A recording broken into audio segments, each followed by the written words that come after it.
Hey, everybody. I wanted to have a conversation around the power of saying no. So, what does that mean to say no to a project? As with most things in this industry, saying no has become uh, very much a point of contention, and it's also become a silent superpower of sorts. We want to make sure that we're going out for everything that we receive from our agents and managers, and that's great. The more the merrier. In fact, being seen sometimes in this industry at all is a miracle. Going out for self tapes that you're requested, that's oftentimes a miracle in itself. There's a lot of people that don't even get that. So when that comes, it's important to be grateful for that. Uh, but at the same time, not every situation is worth saying yes to. So when we say no or yes to these projects, there's a couple things that always, in my mind, come into play. Where it's think about what the cost is versus what it'll pay. So a lot of things are non-union.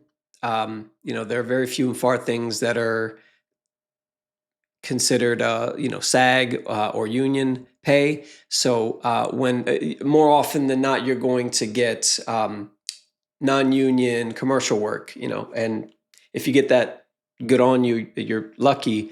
Not in like the lucky you don't deserve it way. I'm lucky in terms of you've worked hard and you've met the preparedness, and there's a an aspect of luck, but it's not like you didn't work hard, because I feel like sometimes the word luck cheapens hard work.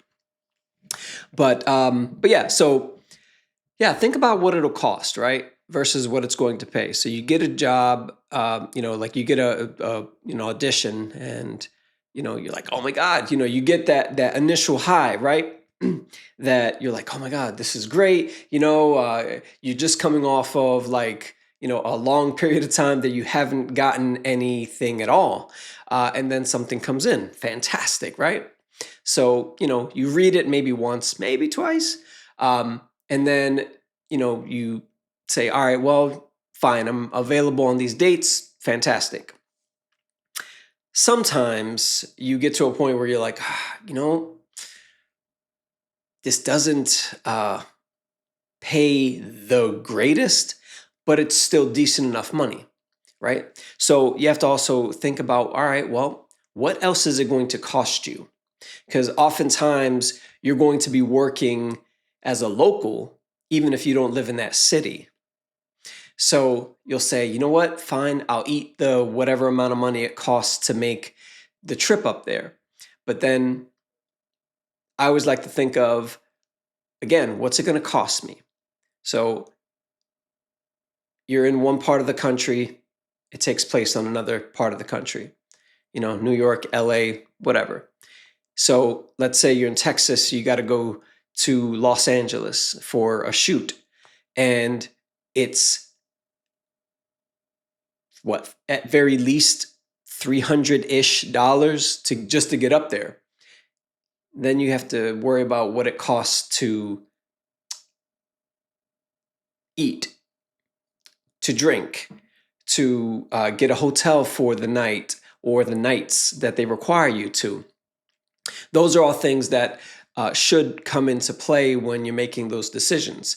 So if you're looking at something that you're going to have to put out your own money to then have to have that chip away at what you're going to eventually get paid. So you have that, you have your agency fee, you have taxes. Pay your taxes, please. um, you end up doing certain jobs for kind of almost nothing. So what are you getting out of it, right then? So sometimes you're getting, well, this is a good uh, opportunity to be seen. So you know what? I'm working right now. I'm not in like crazy need for money, but any extra money is always welcome, right? You have that mindset. So then you want to be seen by a certain casting company in LA or New York or wherever you have your sights set on to kind of grow your name and your brand. So you do the job, you do it fine. You end up after, let's say, I don't know, maybe like a $2,000, $2,500 payout that comes in like 30 to 60 days in some cases. You're almost doing it for nothing, like I said. But then the other thing that it's important to think about is, what is it going to cost you in terms of your time, right? So oftentimes we'll say yes to these projects, and you're like, you know what, fine, I'll do it. I'll fly out there, day off, right? Fine, whatever. Or 2 days off, great. So another thing to think about is, keep in mind your PTO. Most of us work. Most of us are working professionals, from a server all the way up to a lawyer, like there's everything in between. So you have to think about, if you're not really high up on the on like your PTO, and like you don't have like, usually you'll start off, you have a ton of PTO, and you're like, all right, yeah, it's fine, great, I'm just gonna do it, and it's gonna be awesome. But then you get to the point where you're like chipping away at your PTO, and then you get to a point where you're kind of riding the low end of that PTO, and you're like, man, I don't want to say no to this because, of fear of loss of, the job.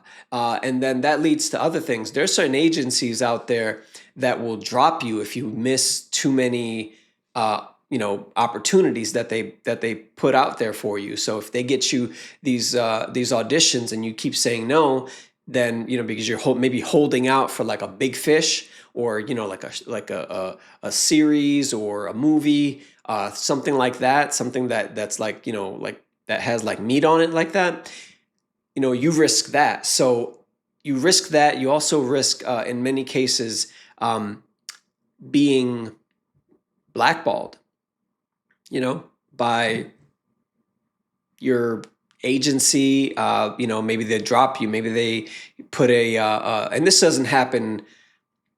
If it does happen, it doesn't happen public, like out there, like it kind of happens between, like, behind closed doors.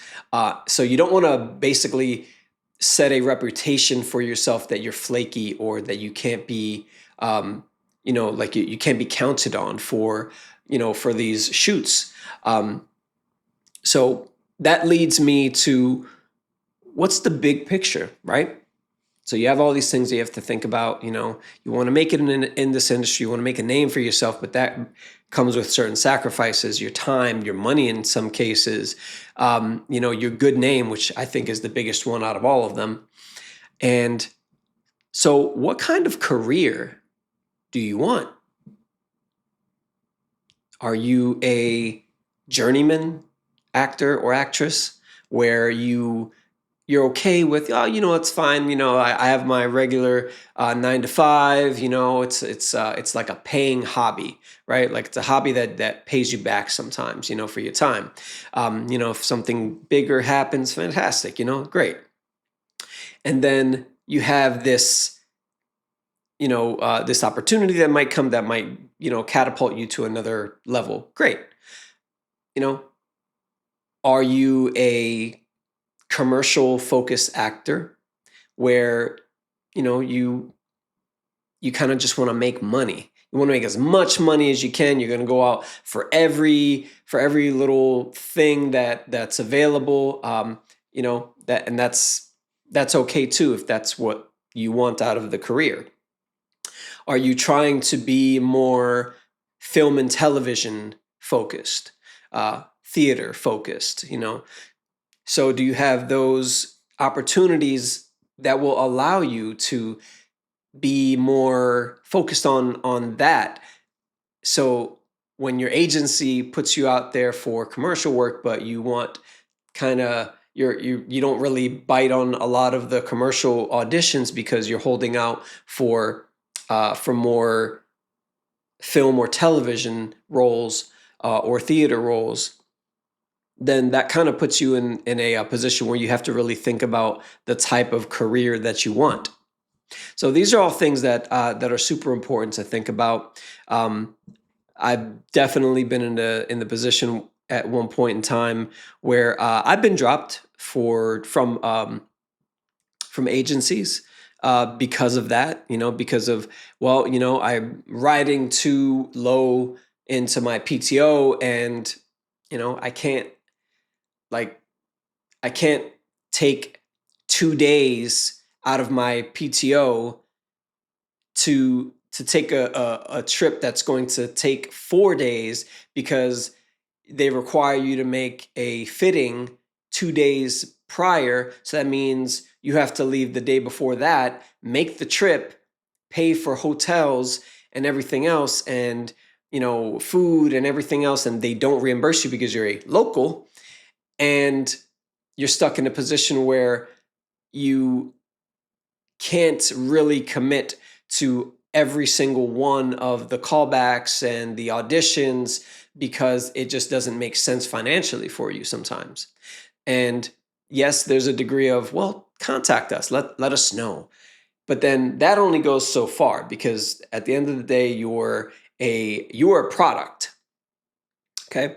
And you have a semi partnership with an agency or agencies that are going to have you working, and like, if you don't work, they don't get paid. But that's also not a good way to approach a power dynamic either, because you don't want to put them in a position where you're like, well, you work for me. It's true, but at the same time, you should maybe take a little bit of tact. Definitely know your rights. Definitely know where your yeses and where your nos need to come in, and where to stand your ground. Absolutely. And with that may come choices that you have to make. So you may have to leave an agency. Agency may have to drop you because the partnership isn't as fruitful as it may have started off as, in the beginning. So yeah, it's always good to think about these, so it's just wanted to check in.